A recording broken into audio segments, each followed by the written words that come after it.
প্রভু হে, তুমি ছাড়া কোনো উপাস্য নাই, তুমি মহাপবিত্র, আমি পাপী, আমি গুনাহগার, আমায় ক্ষমা করো। প্রভু হে, তুমি ছাড়া কোনো উপাস্য নাই, তুমি মহাপবিত্র, আমি পাপী, আমি গুনাহগার, আমায় ক্ষমা করো।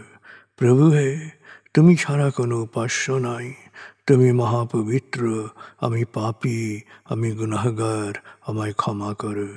প্রভু হে, তুমি ছাড়া কোনো উপাস্য নাই, তুমি মহাপবিত্র, আমি পাপী, আমি গুনাহগার, আমায় ক্ষমা করো।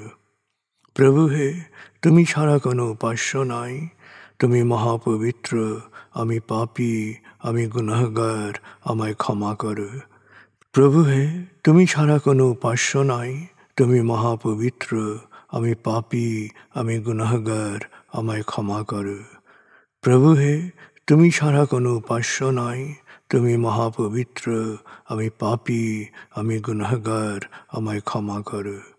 প্রভু হে, তুমি ছাড়া কোনো উপাস্য নাই, তুমি মহাপবিত্র, আমি পাপী, আমি গুনাহগার, আমায় ক্ষমা করো। প্রভু হে, তুমি ছাড়া কোনো উপাস্য নাই, তুমি মহাপবিত্র, আমি পাপী, আমি গুনাহগার, আমায় ক্ষমা করো।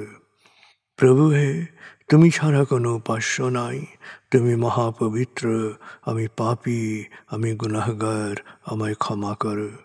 প্রভু হে, তুমি ছাড়া কোনো উপাস্য নাই, তুমি মহাপবিত্র, আমি পাপী, আমি গুনাহগার, আমায় ক্ষমা করো। প্রভু হে, তুমি ছাড়া কোনো উপাস্য নাই, তুমি মহাপবিত্র, আমি পাপী, আমি গুনাহগার, আমায় ক্ষমা করো। প্রভু হে, তুমি ছাড়া কোনো উপাস্য নাই, তুমি মহাপবিত্র, আমি পাপী, আমি গুনাহগার, আমায় ক্ষমা করো। প্রভু হে, তুমি ছাড়া কোনো উপাস্য নাই, তুমি মহাপবিত্র, আমি পাপী, আমি গুনাহগার, আমায় ক্ষমা করো। প্রভু হে, তুমি ছাড়া কোনো উপাস্য নাই, তুমি মহাপবিত্র, আমি পাপী, আমি গুনাহগার, আমায় ক্ষমা করো। প্রভু হে, তুমি ছাড়া কোনো উপাস্য নাই, তুমি মহাপবিত্র, আমি পাপী, আমি গুনাহগার, আমায় ক্ষমা করো। প্রভু হে, তুমি ছাড়া কোনো উপাস্য নাই, তুমি মহাপবিত্র, আমি পাপী, আমি গুনাহগার, আমায় ক্ষমা করো। প্রভু হে, তুমি ছাড়া কোনো উপাস্য নাই, তুমি মহাপবিত্র, আমি পাপী, আমি গুনাহগার, আমায় ক্ষমা করো।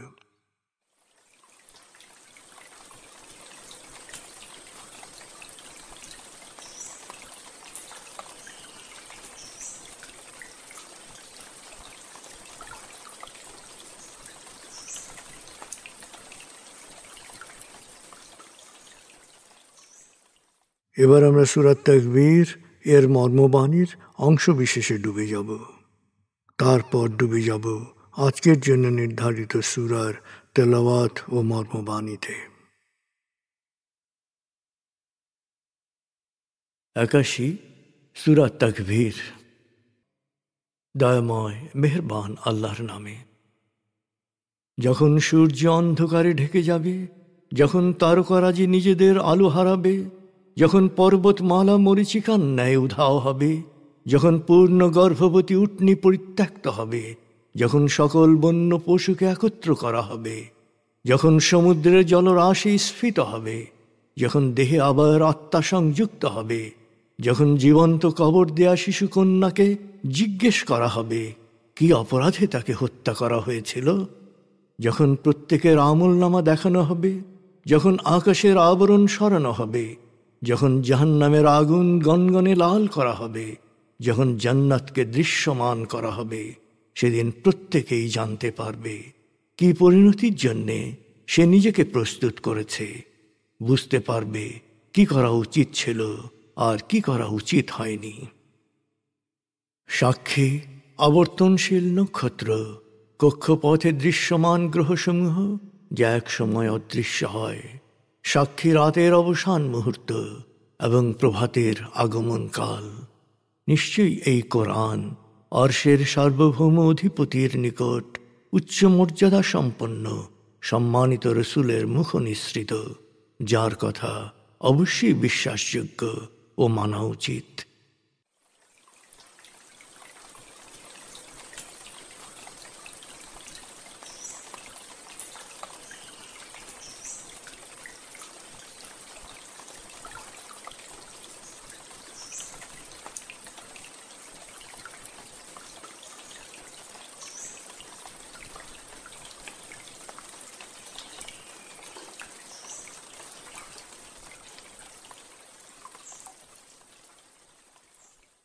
এবার আমরা সূরা হুদ 96 থেকে 123 আয়াতের তেলাওয়াত ও মর্মবাণীর গভীরে ডুবে যাব।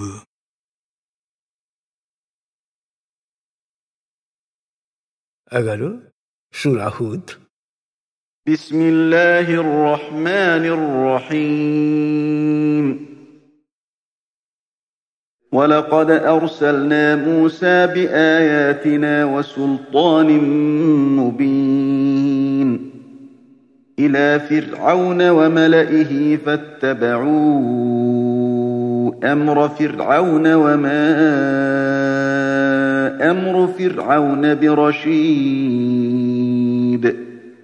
يقدم قومه يوم القيامة فأوردهم النار وبئس الورد المورود وأتبعوا في هذه لعنة ويوم القيامة بئس الرفد المرفود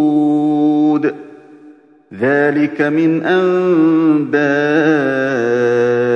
القرى نقصه عليك منها قائم وحصيد وما ظلمناهم ولكن ظلموا أنفسهم فما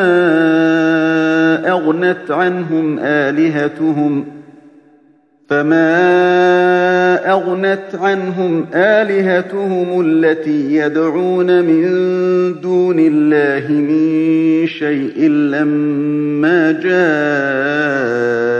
أمر ربك وما زادوهم غير تتبيب وكذلك أخذ ربك إذا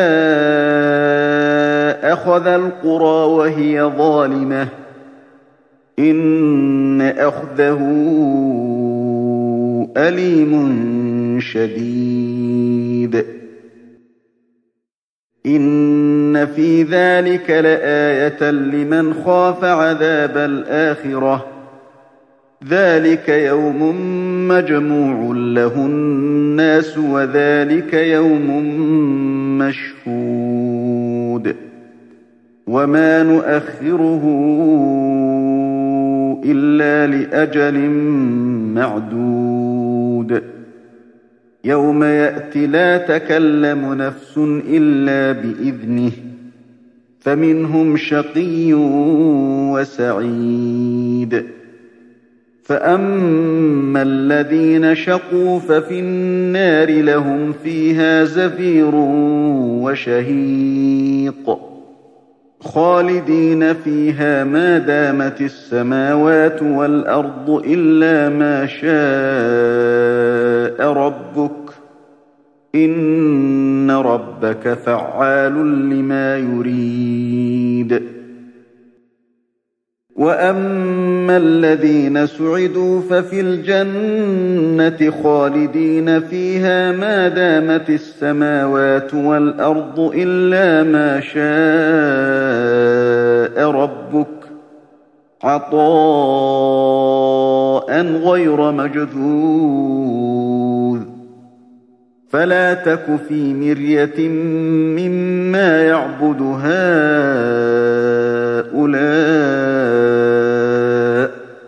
ما يعبدون إلا كما يعبد آباؤهم من قبل وإنا لموفوهم نصيبهم غير منقوص ولقد آتينا موسى الكتاب فاختلف فيه ولولا كلمة سبقت من ربك لقضي بينهم وإنهم لفي شك منه مريب وإن كلا لما ليوفينهم ربك أعمالهم إنه بما يعملون خبير فاستقم كما أمرت ومن تاب معك ولا تطغوا إنه بما تعملون بصير ولا تركنوا إلى الذين ظلموا فتمسكم النار وما لكم من دون الله من أولياء ثم لا تنصرون وأقم الصلاة طرفي النهار وزلفا من الليل إن الحسنات يذهبن السيئات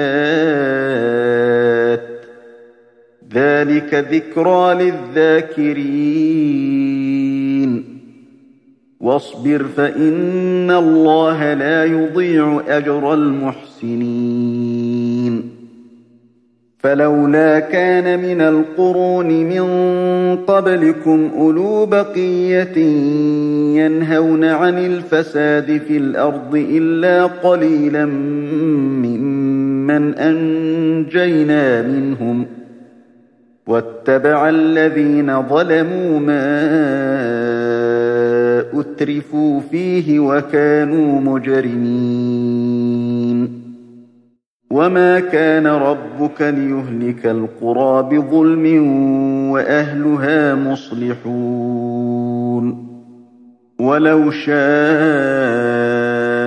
ربك لجعل الناس أمة واحدة ولا يزالون مختلفين إلا من رحم ربك ولذلك خلقهم وتمت كلمة ربك لأملأن جهنم من الجنة والناس أجمعين وكلا نقص عليك من أنباء الرسل ما نثبت به فؤادك وجاءك في هذه الحق وموعظة وذكرى للمؤمنين وقل للذين لا يؤمنون اعملوا على مكانتكم إنا عاملون وانتظروا إنا منتظرون ولله غيب السماوات والأرض وإليه يرجع الأمر كله فاعبده وتوكل عليه وما ربك بغافل عما تعملون দয়াময় মেহেরবান আল্লাহর নামে আমি মূসাকে আমার বাণী ও নবুয়তের সুস্পষ্ট সনদ সহ ফেরাউন ও তার পারিষদবর্গের কাছে পাঠিয়েছিলাম। ফেরাউন ভ্রান্ত নীতির অনুসরণ করত আর তার পারিষদরা অনুসরণ করত তাকে। মহাবিচার দিবসেও ওরা ফেরাউনের নেতৃত্বেই জাহান্নামে প্রবেশ করবে। হায়, কারো নিবাস হিসেবে জাহান্নাম কতই না নিকৃষ্ট স্থান। এই পৃথিবীতে ওরা হলো লানতগ্রস্ত, মহাবিচার দিবসও ওরা থাকবে লানতগ্রস্ত। কত নিকৃষ্ট এই প্রতিফল! অবশ্য মন্দ কাজের প্রতিফল মন্দ ছাড়া আর কি হতে পারে? মানুষের জন্য শিক্ষণীয় বলেই প্রাচীন জনপদসমূহের কিছু ঘটনা তোমার কাছে বিশদভাবে বয়ান করলাম। এই জনপদগুলোর কোনো কোনোটির কিছু কিছু অস্তিত্ব এখনও আছে, কিছু কিছু নিশ্চিহ্ন হয়ে গেছে কালো স্রোতে। আমি ওদের ওপর কোনো অন্যায় করিনি, বরং সত্য বিসর্জন দিয়ে ওরা নিজেরাই নিজেদের উপর জুলুম করেছে। যখন তোমার প্রতিপালকের ফয়সলা কার্যকর করার সময় হলো, তখন আল্লাহকে বাদ দিয়ে ওরা যাদের উপাসনা করছিল, সেই উপাস্যরা ওদের কোনো উপকারে আসেনি, বরং বিপর্যয়ের পরিমাণই বাড়িয়েছে। জুলুম নিপীড়নে লিপ্ত জনপদকে তোমার প্রতিপালক এভাবেই শাস্তি করেন। তিনি যখন শাস্তি দেন তখন তা হয় কঠিন পীড়াদায়ক। যারা মহাবিচার দিবসে সম্ভাব্য শাস্তিকে ভয় করে, এই ঘটনাবলীর মধ্যে তাদের জন্য শিক্ষণীয় নিদর্শন রয়েছে। মহাবিচার দিবসে সকল মানুষকে একত্র করা হবে এবং যত মানুষ পৃথিবীতে এসেছে সবাই সবকিছু প্রত্যক্ষ করবে। মহাবিচার দিবসের জন্য আমি যে সময় নির্দিষ্ট করে রেখেছি তাতে কোনো বিলম্ব হবে না। সেই দিন আল্লাহর সদয় অনুমতি ছাড়া কেউ কোনো কথা বলতে পারবে না। সেদিন সমবেতদের কিছু হবে দুর্ভাগা, কিছু ভাগ্যবান। যারা দুষ্কর্মের কারণে দুর্ভাগ্য ডেকে এনেছে তারা নিক্ষিপ্ত হবে জাহান্নামে। সেখানে কষ্ট নিবারণের উপায় হিসেবে চিৎকার আর আর্তনাদ ছাড়া ওদের আর কিছুই করার থাকবে না। সেখানে ওরা থাকবে অনন্তকাল, যদি না তোমার প্রতিপালক অন্যরকম ইচ্ছা করেন। নিশ্চয়ই তোমার প্রতিপালক যে কোনো কিছু করার ব্যাপারে পুরোপুরি সার্বভৌম। যারা সুকর্মের কারণে সৌভাগ্য অর্জন করেছে তারা থাকবে জান্নাতে। সেখানে তারা থাকবে অনন্তকাল, যদি না তোমার প্রতিপালক অন্যরকম ইচ্ছা করেন, অর্থাৎ অস্তিত্বের আরো উচ্চ কোনো স্তরে নিয়ে যান। এ এক নিরবচ্ছিন্ন পুরস্কার। অতএব হে নবী, ওই বিভ্রান্তরা যা কিছুর উপাসনা করে তা নিয়ে তুমি কোনো সংশয়ের প্রশ্রয় দিও না।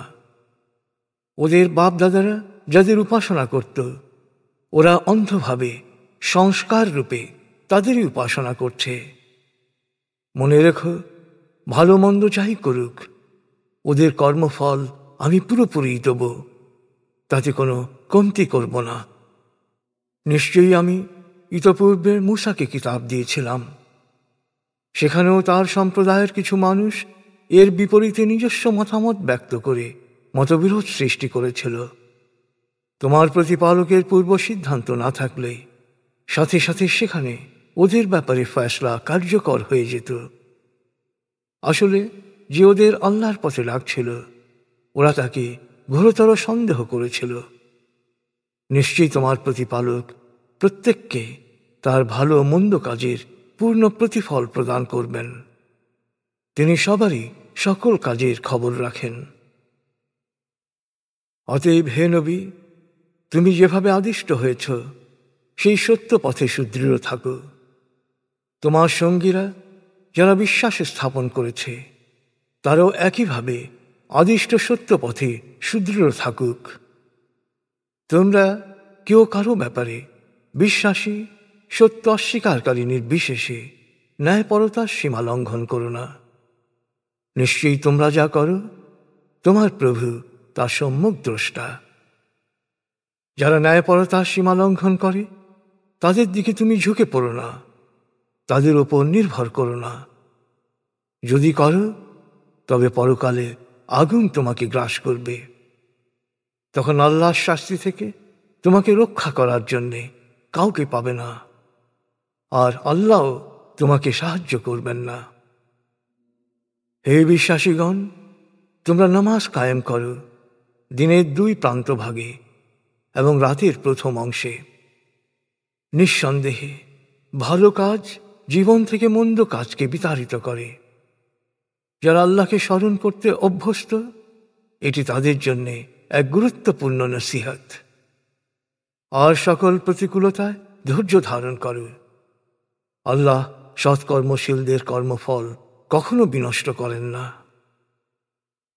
কিন্তু হায়, পূর্ববর্তী জাতিসমূহে এমন সদ্গুণ সম্পন্ন মানুষ কেন বেরিয়ে এলো না, যারা জমিনে অশান্তি ও বিশৃঙ্খলা বিস্তারের বিরুদ্ধে সোচ্চার হতে পারত? অবশ্য কিছু ভালো মানুষ ছিল ব্যতিক্রম, যাদের আমি রক্ষা করেছি। আর অধিকাংশই হয়েছে দুরাচারের অনুসারী, ভোগ লালসায় আসক্ত, যা তাদের পুরো সত্তাকেই করেছে দুর্নীতিগ্রস্ত। পরিণামে হয়েছে পাপাচারে নিমজ্জিত।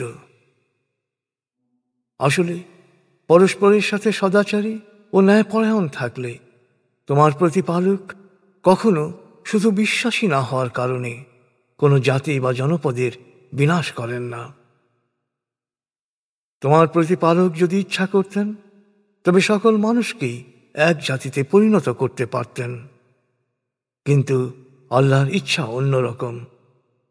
তাই তারা সবাই মতভেদ ও মতবিরোধে লিপ্ত হল, শুধু আল্লাহর দয়াপ্রাপ্তরা ছাড়া।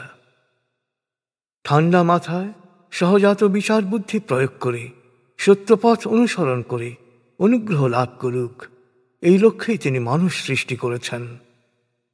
কিন্তু যারা স্রষ্টার প্রদর্শিত সরল পথ গ্রহণ করতে অস্বীকার করবে, তাদের ক্ষেত্রে তোমার প্রতিপালকের কথা, আমি জিন ও মানুষ উভয় দ্বারাই জাহান্নাম পূর্ণ করব, তা সত্য হবেই। হে নবী, মনে রেখো, পূর্ববর্তী রাসূলদের ঘটনাগুলো আমি তোমাকে জানাচ্ছি তোমার মনকে শক্ত করার জন্যে। এ থেকে তুমি জানলে সত্য ইতিহাস, আর সকল বিশ্বাসীর জন্যে এতে রয়েছে উপদেশ ও সাবধানবাণী। আর যারা বিশ্বাস আনছে না, তাদের বলো, তোমাদের যা করার তা করো, আর আমরা আল্লাহর পথেই কাজ করে যাব। পরিণামের জন্যে তোমরা অপেক্ষা করো, আমরাও প্রতীক্ষায় থাকছি। মহাকাশ ও পৃথিবীর সকল গায়েবের জ্ঞান তো শুধু আল্লাহই জানেন। সব কিছু তাঁর কাছেই ফিরে যাবে। অতএব হে নবী, তুমি শুধু তারই ইবাদত করো আর তার উপরেই ভরসা রাখো। তোমরা যা করো, তোমার প্রতিপালক সে সম্পর্কে মোটেই বেখবর নন।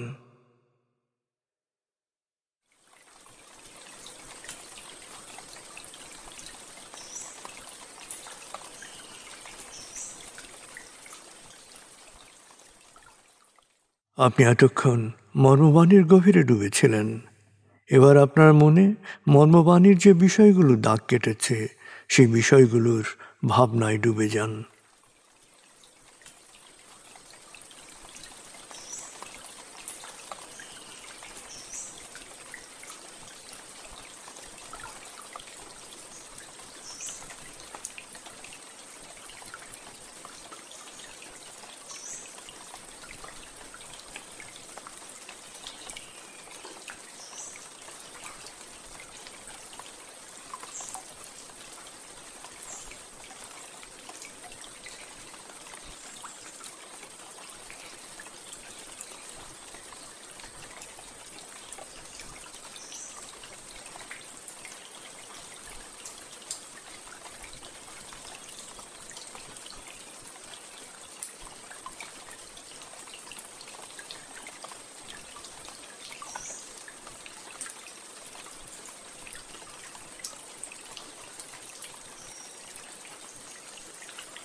এবার আমরা জিকির ও দোয়ার গভীরে ডুবে যাব।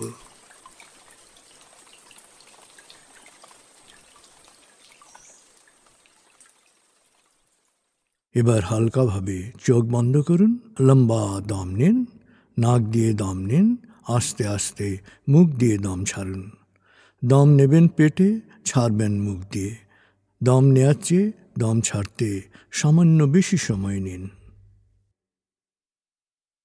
দম নিতে নিতে ভাবুন প্রকৃতি থেকে আফুরন্ত প্রাণশক্তি শরীরে প্রবেশ করছে, আর দম ছাড়তে ছাড়তে ভাবুন শরীরের সকল দূষিত পদার্থ বাতাসের সাথে বেরিয়ে যাচ্ছে। নাক দিয়ে দম নিতে নিতে ভাবুন প্রকৃতি থেকে আফুরন্ত প্রাণশক্তি শরীরে প্রবেশ করছে, আর মুখ দিয়ে দম ছাড়তে ছাড়তে ভাবুন শরীরের সকল দূষিত পদার্থ বাতাসের সাথে বেরিয়ে যাচ্ছে। দম নিতে নিতে ভাবুন প্রকৃতি থেকে আফুরন্ত প্রাণশক্তি শরীরে প্রবেশ করছে। দম ছাড়তে ছাড়তে ভাবুন শরীরের সকল দূষিত পদার্থ বাতাসের সাথে বেরিয়ে যাচ্ছে। দম নিতে নিতে ভাবুন প্রকৃতি থেকে আফুরন্ত প্রাণশক্তি শরীরে প্রবেশ করছে, আর দম ছাড়তে ছাড়তে ভাবুন শরীরের সকল দূষিত পদার্থ বাতাসের সাথে বেরিয়ে যাচ্ছে। দম নিতে নিতে ভাবুন প্রকৃতি থেকে আফুরন্ত প্রাণশক্তি শরীরে প্রবেশ করছে, আর দম ছাড়তে ছাড়তে ভাবুন শরীরের সকল দূষিত পদার্থ বাতাসের সাথে বেরিয়ে যাচ্ছে। এবার দম স্বাভাবিক হতে দিন। স্বাভাবিকভাবে নাক দিয়ে দম নিয়ে নাক দিয়ে দম ছাড়ুন। আপনার অঙ্গ শিথিল ও নিষ্প্রাণ হয়ে আসছে। এবার নাক দিয়ে ধীরে ধীরে দম নিয়ে বেশ সময় নিয়ে ধীরে ধীরে নাক দিয়ে দম ছাড়ুন। দম নেওয়ার চেয়ে ছাড়ায় সময় একটু বেশি নিন। ধীরে ধীরে দম নিন, ধীরে ধীরে দম ছাড়ুন। ধীরে ধীরে দম নিন, ধীরে ধীরে দম ছাড়ুন। ধীরে ধীরে দম নিন, ধীরে ধীরে দম ছাড়ুন। ধীরে ধীরে দম নিন, ধীরে ধীরে দম ছাড়ুন। ধীরে ধীরে দম নিন, ধীরে ধীরে দম ছাড়ুন। এবার দম স্বাভাবিক হতে দিন। আপনি এখন দম খেয়াল করুন। বাতাস নাক দিয়ে ফুসফুসে প্রবেশ করছে, আবার বেরিয়ে আসছে। আপনার পুরো মনোযোগ নাকে দমের প্রবেশ পথে দিন। বাতাস স্বাভাবিক যাওয়া আসা করুক, আপনি শুধু দম খেয়াল করুন।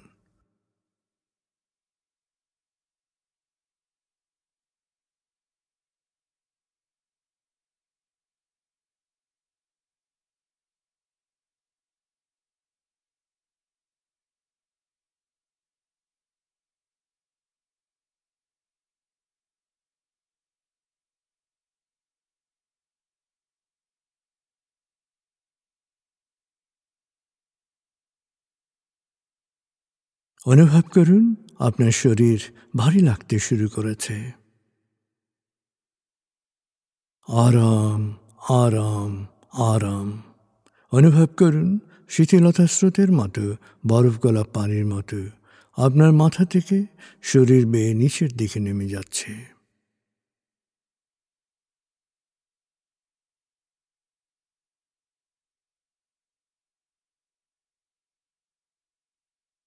আপনি এখন পুরোপুরি শিথিল।